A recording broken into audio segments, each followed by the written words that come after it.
الشیطان الرجیم بسم اللہ الرحمن الرحیم الف لام میم صاد کتاب انزل الیک فلا یکن فی صدرک حرج منہ لتنذر به وذکریٰ للمؤمنین۔ آج تراویح میں ہم نے سورۃ اعراف سنی ہے۔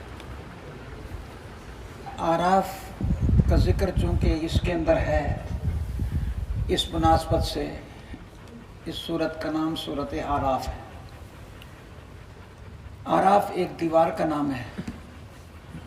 کچھ لوگ ایسے ہوں گے کہ قیامت کے دن ان کی نیکیاں اور برائیاں برابر ہوں گی،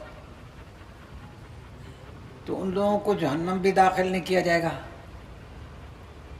جنت بھی داخل نہیں کیا جائے گا، تو وہ اعراف دیوار پر رہیں گے۔ مگر کچھ عرصے کے بعد حق جل شانہ اپنے فضل سے ان کو جنت میں داخلہ عطا فرما دیں گے۔ قرآن کریم کی متعدد صورتوں کے شروع میں یہ حروف مقطعات ہیں، جیسے الف لام میم، الف لام را، قاف نون، الف لام میم صاد۔ ان حروف مقطعات کے لانے میں بڑی حکمت ہے، اور اس زمانے کے لوگوں کو یہ سمجھانا ہے کہ دیکھو یہ تمہاری عربی کے حروف ہیں، لیکن تم ان کا معنی نہیں سمجھ سکتے۔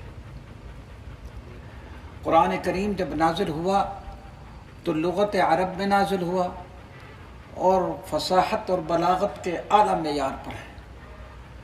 کسی کو یہ کہنے کی ضرورت نہیں کہ وہ یہ کہے کہ جی یہ تو قرآن میں کچھ ایسے لفظ ہیں جن کا معنی سمجھ ہی نہیں آتا، بالفاظ دیکر الیاذ باللہ یہ بے معنی لفظ ہیں۔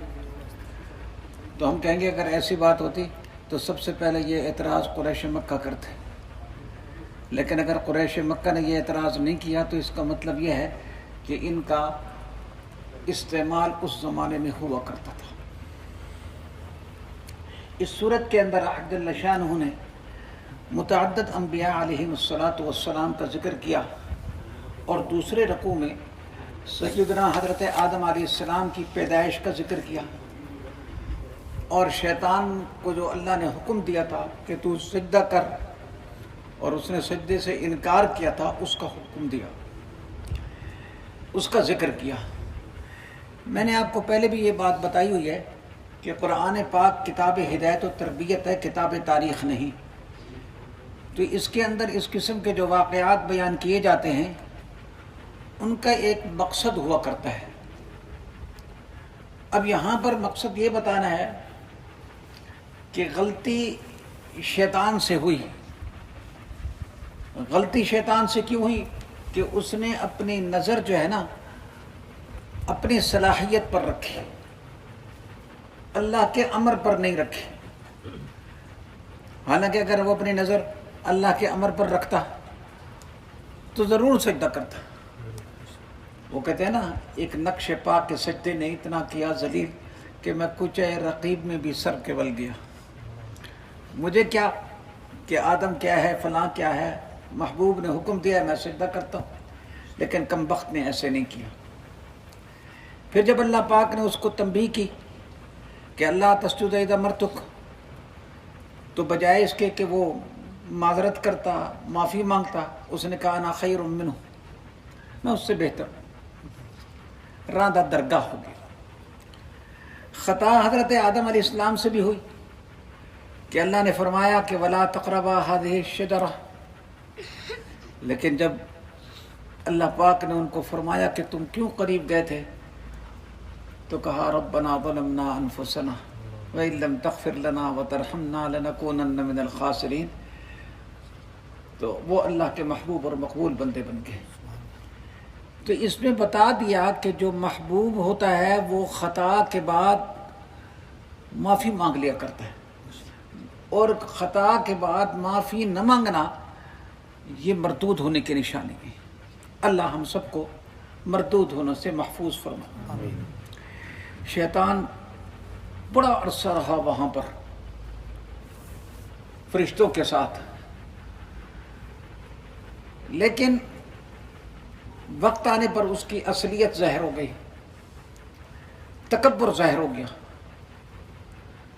تو اس سے معلوم ہوا اگر کسی کا ظاہر اچھا ہو، نیک ہو، عبادت گزار ہو، اور اس کے باطن کی اصلاح ہو یہ نہیں ہے اور اندر تکبر ہے، تو خطرہ ہے کہ کسی وقت یہ اندر کی مرض زہر ہو جائے اور وہ اس کو برباد کر دے۔ اس لیے اپنی اصلاح کی فکر کرنی چاہیے۔ دوسری بات کہ شیطان کو اللہ نے کہا فخرج انک من الصاغرین، تو ذلیل ہے نکل جا، تو اس نے فوراً ہی کہا انظرنی الی یوم یبعثون، اے اللہ تو مجھے مہلت دے دے قیامت تک کے وقت کے لیے۔ اس کو پتہ تھا کہ اللہ کی ذات رحیم کریم ہے، دعا قبول کر لیا کرتے ہیں، تو اللہ نے اس کو مہلت دے دی۔ لیکن شیطان نے ایک بات کہی، میں طلباء کو سمجھایا کرتا ہوں کہ شیطان کی شیطانیت کیا ہے، تو اس کا میں جواب میں پھر ان کو سمجھاتا ہوں۔ شیطان کی شیطانیت جذبہ انتقام ہے۔ شیطان کی شیطانیت کیا ہے؟ جذبہ انتقام۔ جب کسی آدمی میں، کسی کے بارے میں، نیک آدمی کے بارے میں جذبہ انتقام آ جاتا ہے نا، تو یوں سمجھو اس کے اندر شیطانیت آ گئی ہے۔ اب یہاں پر سنو، شیطان نے کہا فَبِمَا أَغْوَيْتَنِي لَأَقْعُدَنَّ لَهُمْ صِرَاطَكَ الْمُسْتَقِيمَ، اے اللہ تو نے جس کی وجہ سے مجھے گمراہ کیا، میں سیدھے راستے پر ان کے لیے بیٹھوں گا، ان کو یعنی سیدھے راستے پر نہیں چلنے دوں گا۔ پھر کیا ہوگا؟ ثُمَّ لَآتِيَنَّهُم مِّن بَيْنِ أَيْدِيهِمْ، ان کے سامنے سے آؤں گا، پیچھے سے آؤں گا، دائیں سے آؤں گا، بائیں سے آؤں گا، ان کو گمراہ کروں گا۔ اب یہ جذبہ انتقام تھا۔ اچھا پھر آخر میں کہا وَلَا تَجِدُ أَكْثَرَهُمْ شَاكِرِينَ، کہ اے اللہ تو ان میں سے اکثر کو شکر گزار نہیں پائے گا۔ حالانکہ بظاہر اس کو یہ کہنا چاہیے تھا کہ تو ان میں سے اکثر کو مومن نہیں پائے گا، لیکن اس نے کیا کہا؟ شکر گزار نہیں پائے گا۔ وہ اس لیے کہ شکر وہ سڑک ہے جو ایمان تک پہنچتی ہے، تو کم بخت نے کہا کہ اس سڑک پر ہی نہیں چڑھنے دوں گا جو کہاں تک پہنچتی ہے؟ ایمان تک پہنچتی ہے۔ تو یہاں سے معلوم ہوا کہ جس آدمی کے دل میں شکر نہیں ہے اس کی حالت خطرے میں ہے۔ اللہ کی ہر نعمت کا شکر ادا کیا کریں۔ ہر آدمی پر کچھ انعامات ایسے ہیں کہ جو سب پر ہیں، اور کچھ انعامات ہر آدمی پر الگ الگ بھی ہوتے ہیں۔ آج کل ہمارے اندر غلطی یہ ہے کہ ہم یہ تو دیکھتے ہیں کہ میرے پاس یہ چیز نہیں ہے، فلانے کے پاس ہے۔ بندہ خدا تو یہ نہیں دیکھتا کہ کچھ چیزیں ایسی بھی ہیں جو تیرے پاس ہیں اور فلانے کے پاس نہیں۔ اور دوسرا، اللہ کے ساتھ محبت کا تعلق رکھے آدمی، اگر کوئی چیز نہیں ہے یا کوئی تکلیف ہے تو اس کو ایسا انداز دے دے، ایسی بات کرے کہ شکایت پیدا نہ ہو محبوب کی۔ وہ ایک بزرگ تھے، ان کے پاؤں میں پھوڑا نکلا ہے، دوسرا آدمی کچھ ان کے پھوڑے کو دیکھ رہا تھا، اور دیکھتے ہوئے اس نے کہا کہ میں نے جب سے آپ کا یہ پھوڑا دیکھا ہے نا تو مجھے آپ پر ترس آ رہا ہے۔ تو بزرگوں نے کہا جب سے میرا یہ پھوڑا نکلا ہے نا میں اللہ کا شکر ادا کر رہا ہوں، اس لیے کہ وہ قادر تھا اس بات پر کہ یہ پھوڑا میری آنکھ میں نکال دے، لیکن کیسی کریم ذات ہے کہ اس نے آنکھ میں نہیں نکالا بلکہ کہاں نکالا؟ پاؤں میں نکالا۔ شکر کرنا چاہیے، ناشکری سے بچنا چاہیے۔ شیطان نے جب آدم علیہ السلام کو پھسلانے کی کوشش کی تو قرآن کریم نے کہا وَقَاسَمَهُمَا إِنِّي لَكُمَا لَمِنَ النَّاصِحِينَ، قسمیں کھانی۔ آدم علیہ السلام بالکل ابتدا میں تھے، انہوں نے کہا کہ ایک آدمی خدا کی قسم کھا کے جھوٹ کیسے بول سکتا ہے کوئی؟ تو یہاں سے یہ بات بھی معلوم ہوئی کہ باطل جب آتا ہے تو بڑے حسین عنوان سے آیا کرتا ہے، تو آدمی کو چاہیے کہ ہر حال میں وہ شیطان کا، شریعت کا اتباع کرے اور شیطان کے شر سے محفوظ فرمائے۔ اسی واسطے ایک جگہ میں نے پڑھا ہوا دیکھا کہ جو آدمی 10 دفعہ اعوذ باللہ من الشیطان الرجیم پڑھ لیتا ہے، اللہ تعالیٰ اس دن اس کو شیطان کے شر سے محفوظ رکھتا ہے۔ اگر آدمی کو غلط وسوسہ، کوئی غلط وسوسہ بہت تنگ کر رہا ہو تو 3 دفعہ اعوذ باللہ من الشیطان الرجیم پڑھ کے بائیں طرف تھوڑا تھوڑا یوں کر کے تھوک دیں۔ اسی طرح اگر کسی آدمی کو غصہ بہت ہو، کھڑا ہو تو بیٹھ جائے، بیٹھا تو لیٹ جائے، تاکہ اس کا غصہ ختم ہو جائے۔ اس صورت کے اندر حق جل شانہ نے جہاں اور بہت سارے مضامین بیان فرمائے، ان میں سے ایک یہ مضمون بھی بیان فرمایا کہ انسان کے اندر کچھ صلاحیت ہوتی، فرمایا والبلد الطیب یخرج نباتہ باذن ربہ، اگر صلاحیت اچھی ہو تو اس اچھی صلاحیت کا نتیجہ یہ نکلتا ہے کہ بارش جب نازل ہوتی ہے تو پھل پھول اگتا ہے، اور اگر صلاحیت ختم ہو، خراب ہو، تو اس کی مثال ہوتی ہے کلر والی زمین کی، اگر بارش کلر والی زمین کے اوپر پڑے تو اس کا نتیجہ یہ ہوتا ہے کہ وہ کلر اور ابھر آتا ہے اور وہ زمین پہلے سے زیادہ خراب ہو جاتی ہے۔ اللہ تعالی ہم سب کی فطرت کو نیک بنائے۔ اس صورت کے اندر حق جل شانہ نے متعدد انبیاء کا ذکر کیا اور انہوں نے قوم کو جو دعوت دی، اللہ اکبر۔ اللہ تعالیٰ نے سب سے پہلے حضرت نوح علیہ السلام کا ذکر کیا، پھر حضرت نوح علیہ السلام کے ذکر کے بعد حضرت ہود علیہ السلام کا ذکر کیا، حضرت صالح علیہ السلام کا ذکر کیا، حضرت لوط علیہ السلام کا ذکر کیا، حضرت شعیب علیہ السلام کا ذکر کیا۔ جتنے انبیاء علیہم السلام آئے، انہوں نے دعوت میں سب سے پہلے توحید کو ذکر کیا، کہا یا قوم اعبدوا اللہ ما لکم من الہ غیرہ۔ اللہ ساتھ یہ بھی کہا انبیاء نے انی لکم رسول امین، میں تمہارے لیے رسول ہوں۔ رسول کے معنی کیا ہے؟ قاصد ہوں، اپنی طرف سے کوئی بات نہیں آتی کہتا، جو اللہ کہتے ہیں وہی کہتا ہوں۔ امین کے معنی یہ ہیں کہ جیسے کہتے ہیں ویسا ہی کہتا ہوں، یعنی بات کے اندر یہ بات ہوتی ہے کہ اللہ نے نہ کہی ہو اور میں کہہ دوں، ہرگز ایسا نہیں۔ اور یہ بھی نہیں ہوتا کہ انداز بدل دو، اس لیے تمہیں چاہیے کہ تم میری اطاعت کرو۔ قوموں نے کی تباہی کا ذکر ہے کہ جب انہوں نے کہنا نہ مانا، اللہ تعالیٰ نے یہ بات ذکر کر کے بتا دی کہ دیکھو اگر کسی کے پاس ظاہری حکومت ہو، دولت ہو، حشمت ہو تو وہ اس پر نازانہ ہو۔ پہلے بھی ایسی قومیں گزری ہیں کہ جن کے پاس بڑی بڑی یوں سمجھو اس زمانے کی فیکٹریاں، اس زمانے کی چیزیں تھیں، لیکن جب میرا عذاب آیا تو وہ اس عذاب کو روک نہ سکے۔ یہاں ایک مختصر بات یہ بتاتا چلوں کہ حضرت شعیب علیہ السلام کی قوم جو تھی یہ کم ماپتی تولتی تھی، تو ان کے اوپر بھی عذاب نازل ہوا۔ حضرت تھانوی رحمہ اللہ فرماتے ہیں کہ اللہ تعالیٰ نے ایک نبی کا تذکرہ کیا اور ایک نبی بھیجے جنہوں نے معاملات کو درست کرنے کی ترغیب دی۔ آج کل ہمارے معاملات درست نہیں ہیں، لوگ یہ سمجھتے ہیں کہ دین نام فقط عبادات کا ہے، نہیں بھائی، معاملات کا نام بھی دین ہے۔ پھر لوط علیہ السلام کی قوم کے اندر کیا تھا؟ ہم جنس پرستی تھے، اس کا تذکرہ بھی کیا کہ اگر کوئی جذبہ اللہ نے رکھا ہے تمہارے اندر، کھانا ہے، پینا ہے اور بشری تقاضا ہے، تو پھر اس کو شریعت کے حکم کے مطابق پورا کرو، نہ کہ اپنی طرف سے پورا کرو۔ اللہ تعالیٰ نے اس کے بعد اس صورت کے اندر بہت تفصیل کے ساتھ سیدنا حضرت موسیٰ علیہ السلام کا ذکر کیا کہ وہ فرعون کے پاس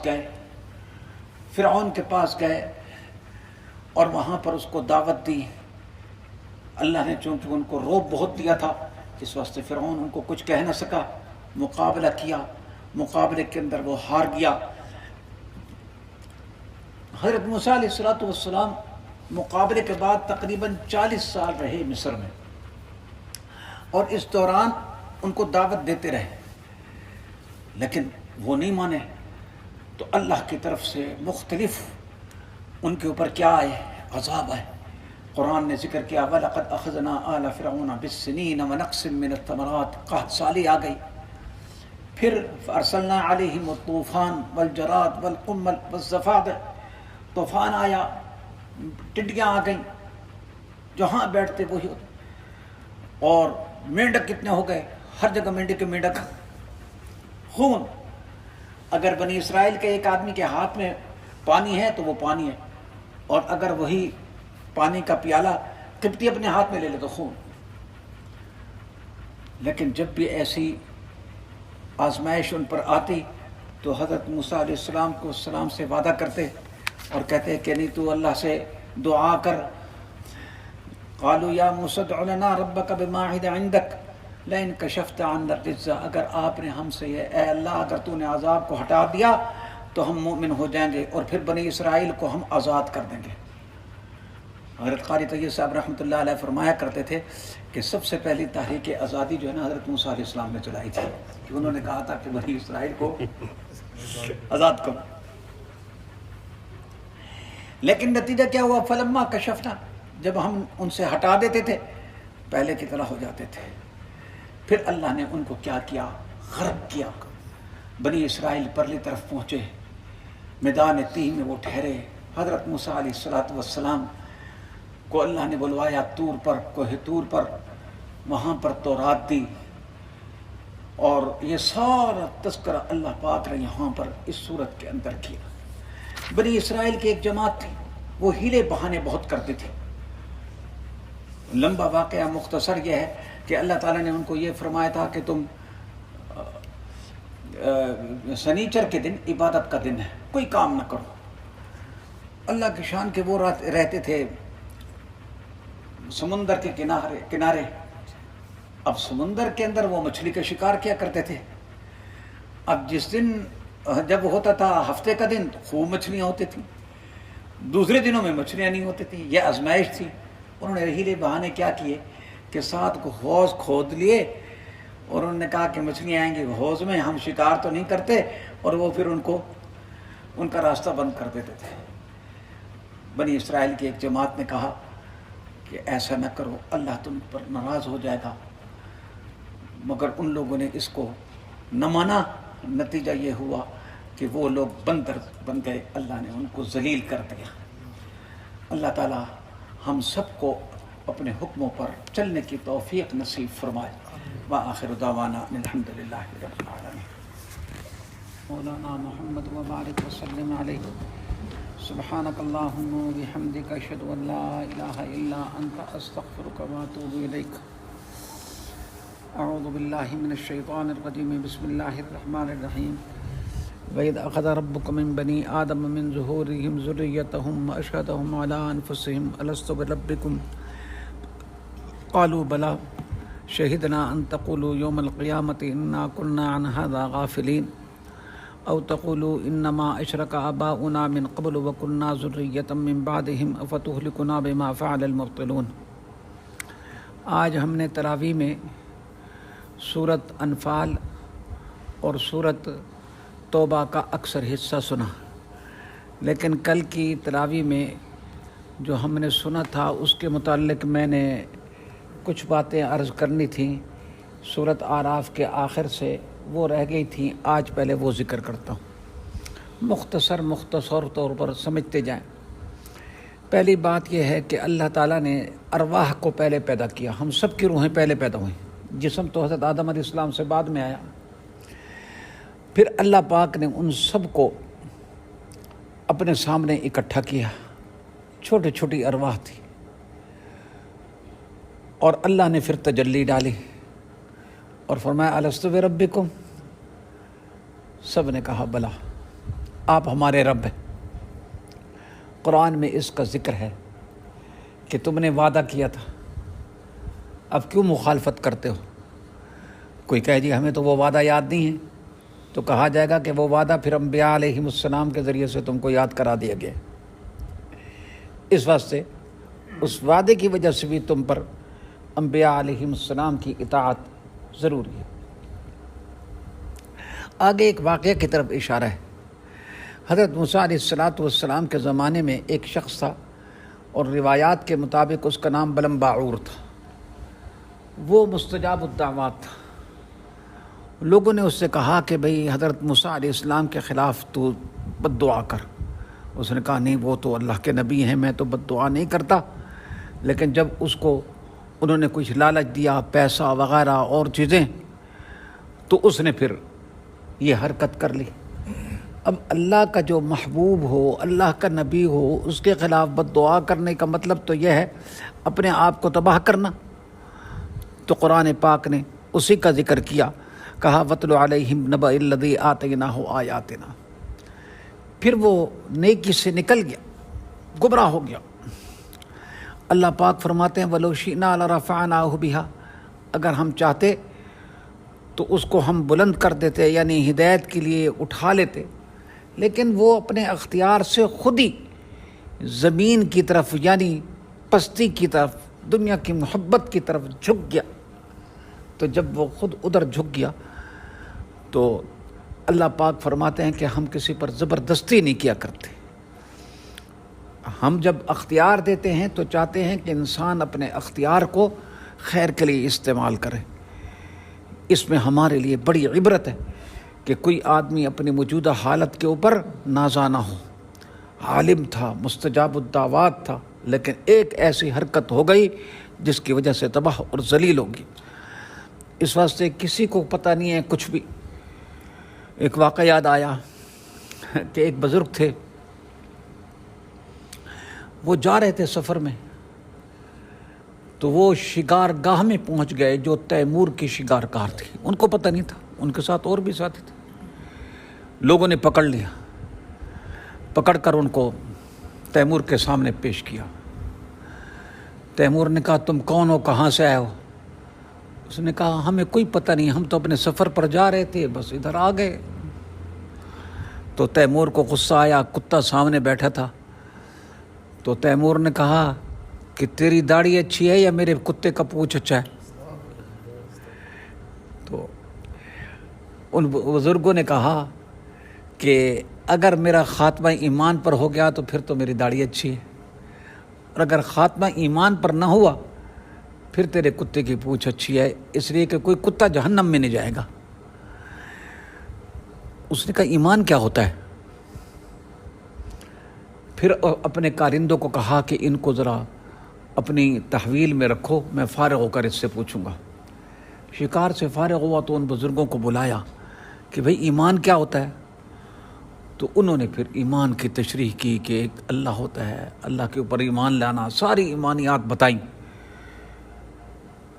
تو بات یہاں پر میں نے یہ عرض کرنی تھی کہ اعتبار تو خاتمے کا ہے، جب تک خاتمہ نہیں ہوتا اس وقت تک کسی کا اعتبار نہیں۔ اس وجہ سے بزرگوں پر ایک حال ایسا بھی آتا ہے کہ وہ بزرگ اپنے آپ کو کافر فرنگ سے بدتر سمجھتے ہیں۔ بے ایمانہ یہ وقتی حال ہوتا ہے کہ ممکن ہے کہ اس کافر کو ایمان نصیب ہو جائے، اور ممکن ہے کہ مجھے ایمان نصیب نہ ہو۔ تو جب لرزاں اور ترسا آدمی رہتا ہے پھر اللہ بھی اس پر کرم کر دیتا ہے۔ اس واسطے خوب اچھی طرح اس بات کو سمجھنا چاہیے۔ ایک آیت کے اندر ہے وَالَّذِينَ كَذَّبُوا بِآيَاتِنَا سَنَسْتَدْرِجُهُم مِّنْ حَيْثُ لَا يَعْلَمُونَ، جو لوگ ہماری آیات کی تکذیب کرتے ہیں ہم ایسا ایسا ان کو گھسیٹتے ہیں، ایسے طریقے سے کہ ان کو پتہ بھی نہیں لگتا، یعنی رفتہ رفتہ ہم ان کو جہنم کی طرف، عذاب کی طرف لے آتے ہیں۔ اس واسطے آدمی کو چاہیے کہ ہر وقت لرزا اور ترسا رہے کہ پتہ نہیں میرے ساتھ کیا ہوگا، اللہ سے مانگتا رہے، اتباع سنت کرتا رہے، تو اللہ پاک اپنا فضل اس کے اوپر فرما دیتے ہیں۔ اسی صورت کے اندر آگے جا کر اللہ پاک نے نبی کریم صلی اللہ علیہ وسلم کو ایک نصیحت فرمائی کہ خذ العفو۔ سبحان اللہ، اس کا ترجمہ حضرت شیخ الہند رحمۃ اللہ علیہ فرماتے ہیں کہ آپ درگزر کی عادت ڈالیے، درگزر کی عادت ڈالیے اور حکم دے دیجیے نیکی کا، وَأَعْرِضْ عَنِ الْجَاهِلِينَ، اور جاہلین سے اعراض کیجیے۔ اب یہاں پر درگزر کی عادت ڈالیے، معاف کرنا سیکھیں۔ یہ ایک بہت بڑی بات ہے۔ آج دنیا کے اندر پریشانی ہے، اضطراب ہے، لڑائیاں ہیں، جھگڑے ہیں، کوئی کسی کو معاف کرنے کے لیے تیار نہیں۔ اگر کسی کو کہو کہ تو معاف کر دے تو اس کا جواب کیا ہوگا کہ میں کوئی بغیرت ہوں جو اس نے میرے ساتھ یہ کام کیا ہے۔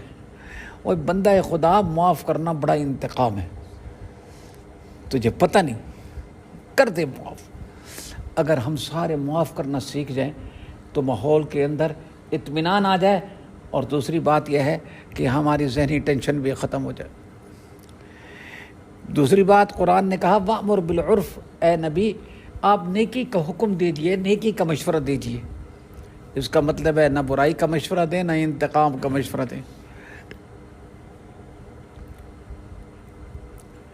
آج کل تو بیٹھیں گے تو ایسی تیسی کرنے کے لیے بیٹھیں گے، اس کی جڑ کاٹ دی شریعت نے۔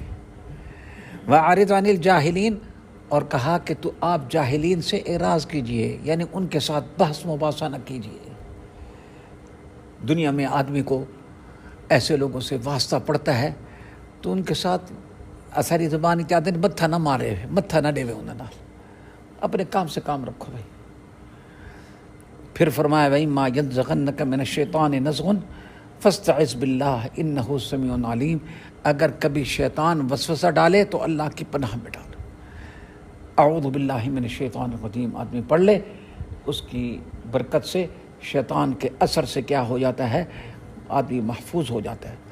اسی واسطے کہا کہ شیطان جب متقین کو چھیڑتا بھی ہے تو تذکرو، وہ وسوسہ ڈالتا ہے تو وہ چونک اٹھتے ہیں۔ تذکرو کا معنی کیا ہے؟ چونک اٹھتے ہیں، اور پھر اس کے بعد ہے پھر وہ کوتاہی نہیں کرتے۔ اللہ تعالی ہم سب کو شیطان کے وساوس سے، ان چیزوں سے محفوظ فرمائے۔ ہم نے آج اعوذ باللہ من الشیطان الرجیم بسم اللہ الرحمن الرحیم الف لام میم صاد کتاب انزل الیک فلا یکن فی صدرک حرج منہ لتنذر بہ وذکریٰ للمؤمنین۔